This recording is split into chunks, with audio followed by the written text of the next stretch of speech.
आज 16 दिसंबर है 2018। आज से 6 साल पहले आज ही के दिन दिल्ली में एक ऐसा हादसा हुआ था एक महिला के साथ जिसे भारत क्या पूरे विश्व में लोग कभी नहीं भुला पाएंगे।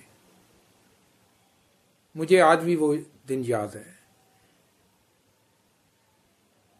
लेकिन तब हमने डिमांड्स की थी सरकार से, इंडिया गेट पे प्रदर्शन किए थे कि कानून में बदलाव होना चाहिए, दिल्ली महिलाओं के लिए सुरक्षित होनी चाहिए। लेकिन क्या दिल्ली सुरक्षित हो पाई? अभी मैं एक निजी चैनल की रिपोर्ट देख रहा था जिसमें उन्होंने स्ट्रिंग ऑपरेशन किया ऑटो ड्राइवर्स का कि ऑटो ड्राइवर्स क्या रात के समय अगर कोई महिला उनको रोकने दी है तो वो उसको लेके जाते हैं कि नहीं। उस रिपोर्ट में उन्होंने दिखाया कि एंकर ने कम से कम 15 ऑटो ड्राइवर को रोका, लेकिन कोई भी ऑटो ड्राइवर उसको ले जाने के लिए तैयार नहीं हुआ द्वारका तक। तब भी यही हुआ था। निर्भया ने ऑटो ड्राइवर को बोला था कि द्वारका छोड़ने के लिए, और वो उसको मुनीरका तक छोड़ दिया था, जहां से उसने बस ली और बस में एक भयानक हादसा हुआ। तो दिल्ली आप देखेंगे इन 6 साल में क्या महिलाओं के लिए सुरक्षित हुई है? बिल्कुल नहीं, कोई परिवर्तन नहीं है। पहले दिल्ली में शीला दीक्षित का राज था, अब केजरीवाल का राज है। शीला दीक्षित के राज में भी वही था, महिलाएं असुरक्षित थी। केजरीवाल के राज में भी वही है, महिलाएं बिल्कुल असुरक्षित है। केंद्र में मोदी जी की सरकार आ गई। केजरीवाल कहेगा कि नहीं, पुलिस तो मेरे हाथ में नहीं है, पुलिस केंद्र के पास है, तो दिल्ली में सुरक्षा की जिम्मेदारी तो मेरी है नहीं, ये तो मोदी सरकार की जिम्मेदारी है। अरे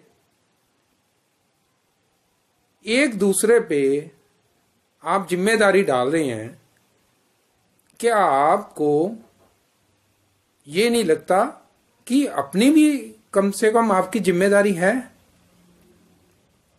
कि आप दिल्ली देश की राजधानी है, आप इसको कम से कम महिलाओं के लिए सुरक्षित तो बनाओ। अगर नहीं सुरक्षित बना सकते तो क्या अधिकार है आप अपनी गद्दी पे बैठे हो? छोड़ दो। मैं तो मोदी सरकार को भी बोलूंगा, प्रधानमंत्री जी, आप अगर देश की राजधानी को ही महिलाओं के लिए सुरक्षित नहीं बना सकते, पुलिस को इतना सशक्त नहीं कर सकते कि वो महिलाओं को सुरक्षा दे सके, तो छोड़ दीजिए। अरविंद केजरीवाल, आप सीएम हो, चीफ मिनिस्टर, क्या आपके पास इतनी पावर नहीं है? आप इतनी इंस्ट्रक्शन नहीं दे सकते कि दिल्ली को इतने उपाय नहीं दिल्ली में कर सकते कि महिलाओं के लिए सुरक्षित बना सके? तो क्या अधिकार है आपको गद्दी के बैठने का? छोड़ दीजिए।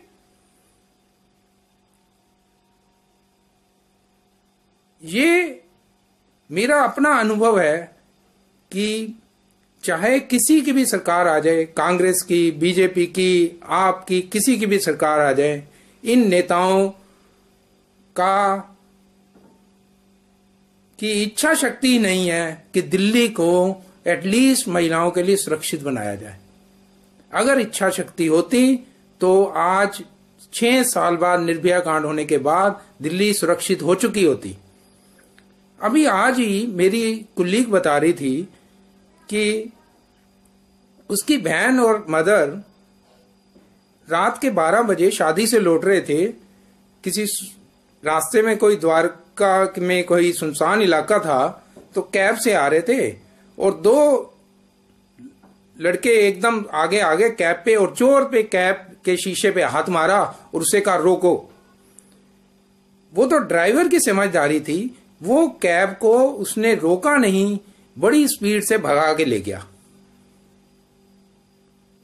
मैं आज भी देखता हूं रात के 12 बजे, 2 बजे, 4 बजे सुबह के कोई पुलिस पेट्रोलिंग इलाके में नजर नहीं आती।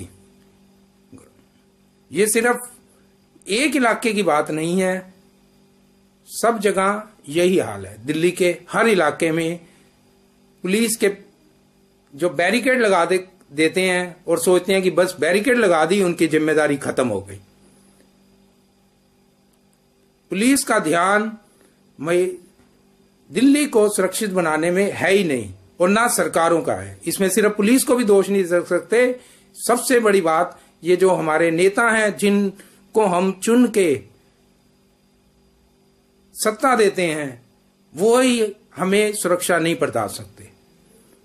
तो मैं आप सबको यही कहूंगा कि अगर ये नेता लोग आपको सुरक्षा नहीं दे सकते तो इनको कोई अधिकार नहीं है गद्दी पे बैठने का।